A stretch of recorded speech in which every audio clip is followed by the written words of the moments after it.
A cold, dark breeze brushes Sabi's face as she walks to school. A satisfied smile grows on her face as she stares at the ground. As bad as the day had been, she sure had handled things well.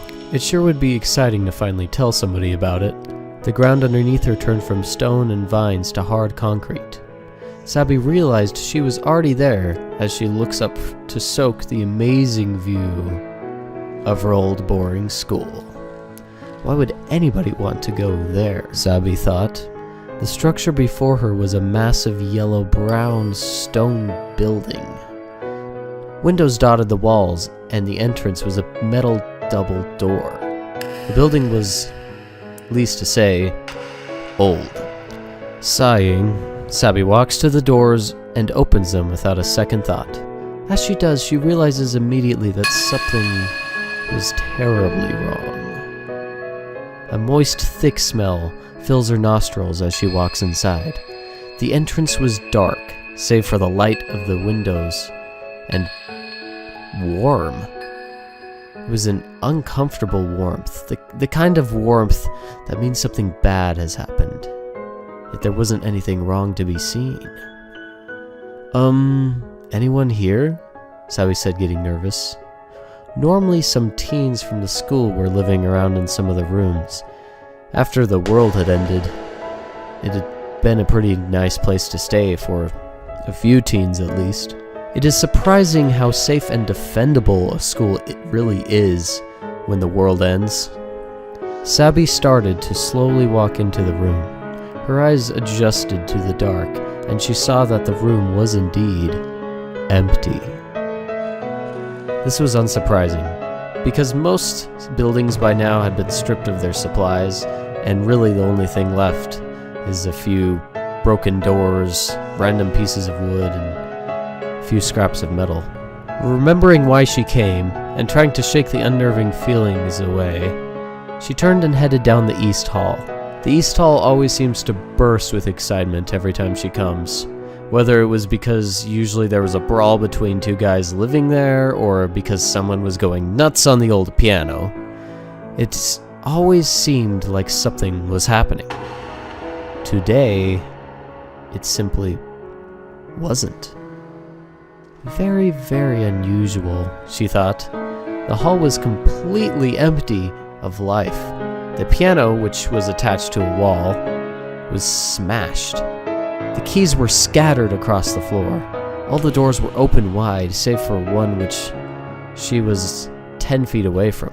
Sabi heard something. She turned and stared at the closed door. At first she couldn't make out what the sound was. Then the sound repeated, louder this time. It sounded like a bear growling. She had no idea what this meant. Was there something inside there? Was somebody just snoring loudly? That's entirely possible. Or is this much, much more than that? Whatever it was, she knew that she probably didn't want to disturb it. It was probably one of her friend's friend sleeping in there or something. Remembering once again why she came, she kept walking down the hall. When she was about 2 feet away from the closed door, she heard it again. This time it was very, very quiet, but it sounded like somebody gurgling, but it was very low pitch. Nothing to worry about, said Sabi, to herself, of course. She got to the end of the hall. The doors were closed, at this end at least, so she started to open them. The hinges were completely rusted, making it very, very hard to open the doors without creating a lot of noise. Sure hope whoever was taking a nap can fall back asleep now, Sabi thought to herself. Once the doors opened, she realized that this was not the east room that she remembered. Along the walls were big, orange-ish brown posters of some sort. Each one of them in the very center, had a big black eye. It was about the size of her arm and was open wide. But not only was it staring directly at her, but vertically across it was a big red painted line that almost looked like blood. It seemed to have dripped down onto the iris itself, leaving it look even more eerie than it already was. There was at least 5 of them on each wall. All of them seemed to just stare. Stare at what? Then she noticed, in the very center of the east room that she was now walking into, there was a box full of teeth. Disgusting, Sabi thought to herself. These teens just get worse and worse, I swear, she said, plugging her nose. The smell was thick and moist. She walked to the other side of the room. These doors led down the north hall, which was where her goal was. She had been wanting to do this for quite a while. She had some crazy adventures, and she's always wanting to tell them to somebody. Today was finally the day. She opened the doors, finally letting some light in on this musty, crazy room. This hallway was brightly lit, but she immediately knew that once again, it just wasn't normal. Normal was still pretty weird, at least for this place. But the feeling that she got was not weirdness, it was darkness. What had happened here? Shrugging it off, she continued to walk on. She swore she could hear that guttural growling or snoring again. This time it seemed very, very distant. As she walked down the hall, she realized that it was completely silent.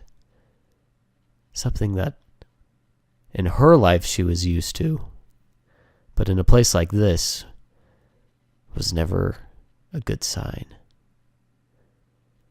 Maybe I can just come back some other day when I'm sure that this place is safe.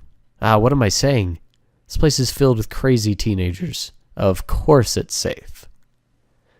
She continued to walk down the north hall, about halfway now.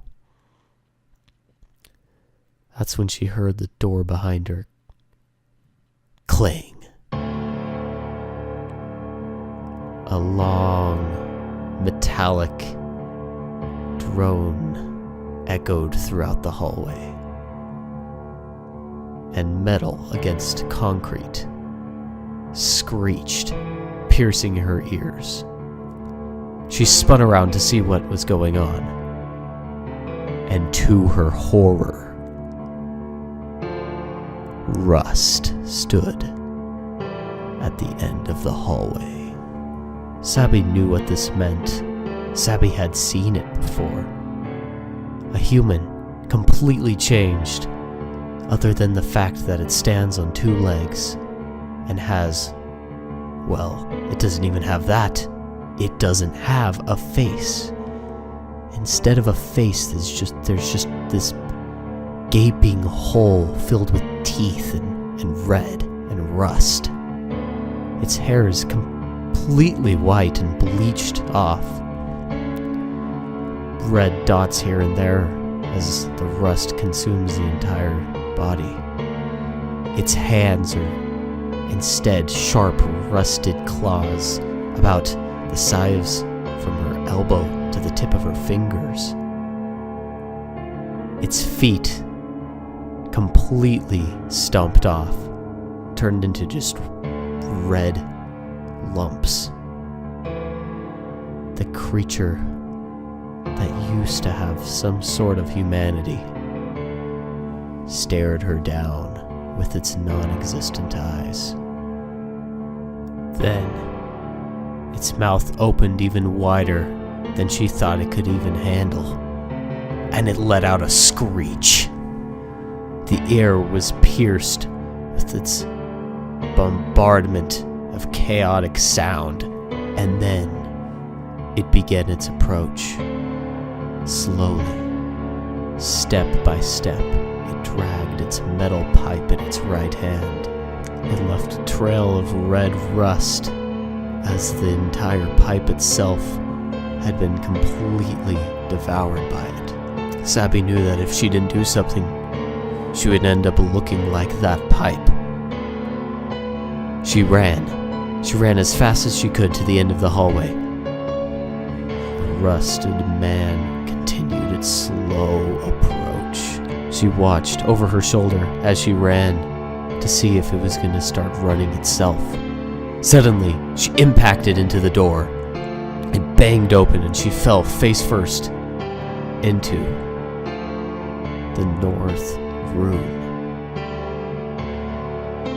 As she got to her feet and began to start to run again, she realized she had made a terrible mistake. The room she stood in was completely and entirely the most disgusting and horrifying thing she'd ever seen.